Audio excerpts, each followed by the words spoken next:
Bonjour à tous et à toutes, je suis Nicolas, passionné d'immobilier et adepte de la location meublée saisonnière depuis de nombreuses années sur la commune de Limoges. Vous trouverez sur mon blog conseils et astuces concrets pour développer votre activité de loueur en toute simplicité.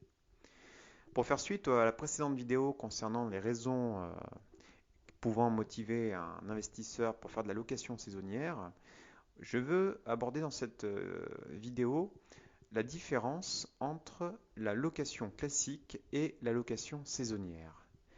En quoi consiste cette différence ou ces différences? Très simplement, il faut savoir que la location meublée de tourisme est définie par le Code du tourisme.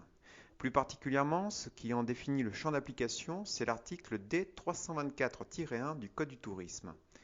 Celui-ci dispose, en ces termes, les meublés de tourisme sont des villas, appartements ou studios meublés à l'usage exclusif du locataire, offert en location à une clientèle de passage qui effectue des séjours donc pour une location donc à la journée, à la semaine, au mois et qui n'y élit pas domicile. Par conséquent, quand on regarde le champ d'application posé par le Code du tourisme et son article D324-1, on peut s'apercevoir que la location saisonnière va imposer donc au locataire une durée de séjour qui n'excédera pas 90 jours au sein de la même location. Et le deuxième critère, le locataire ne pourra pas élire domicile au sein du logement qu'il pourra louer donc en courte durée.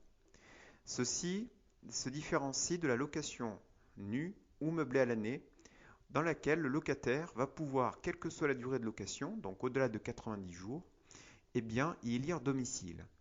Il faut savoir que si le locataire en cause devait rester plus de 90 jours consécutifs au sein de la même location, de la même adresse du coup, d'un point de vue juridique, le contrat de location saisonnière pourrait être requalifié en location meublée à l'année. Par conséquent, les règles juridiques s'imposant à la location saisonnière tomberaient et on passerait sur la législation des baux d'habitation classiques.